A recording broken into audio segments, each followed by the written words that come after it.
The acrid stench of the giant, horrid beast turned my stomach. With a name like Snot Gurgle, I knew it would be disgusting, but I hadn't been prepared for how much nauseating mucus would be covering the creature. It resembled a colossal green booger. So freaking gross. Oh, holy monstrosity. I swallowed as the sour taste of bile filled my mouth. I watched Zev, an annoyingly charming and unholy handsome fire djinn, run across the expansive field with the Snot Gurgle hot on his heels. My heart skipped a beat. I wanted to yell at him to get his ifrit ass moving, but obviously he was booking as fast as he could. I hadn't seen him since the pixie mating frenzy until today, but man, I thought about him a lot. He'd shown up at the Iron Grove earlier that day. Kier had called him to act as Iris's fire guardian for her witch trial. It was as bad as it sounded. As the beast closed in on Zev, I staggered forward. "Don't expose yourself, Marigold," Carver Martin, an eclectic witch I'd only met hours earlier, warned as he tugged me down, shielding me with the stone barrier outside the hedge maze behind the Iron Grove. "You don't want him catching your scent.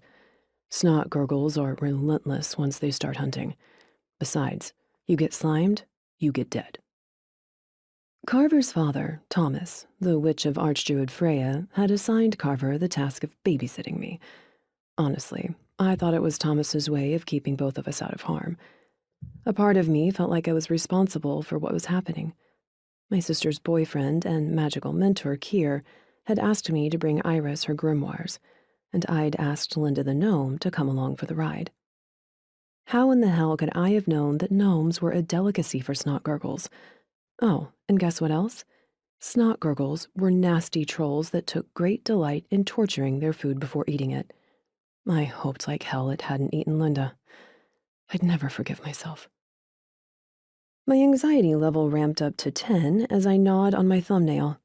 Ugh, I'd already chewed all my fingernails until they bled. I dropped my hand and turned my gaze to Carver. "We can't hide. We have to help." "How do you suggest we help?" Carver asked. His unnaturally black hair had fallen over his bushy brows and into his eyes. He brushed it back.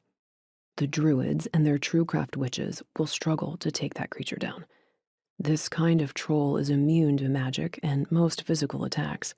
His mucus is poisonous, and the snot from its nose can dissolve flesh and bone. You go out there, and they'll have to worry about protecting you while trying to do an already impossible job." "Fine," I conceded. Carver and his stupid logic. I can't believe creatures like this exist. It was a sentiment I'd repeated to myself often since finding out my sister Iris was a truecraft witch. "I wish the Snot Gurgle was the worst thing I've ever seen," Carver muttered. I didn't have the emotional capacity to think about what could be worse. My fears were for the people I loved.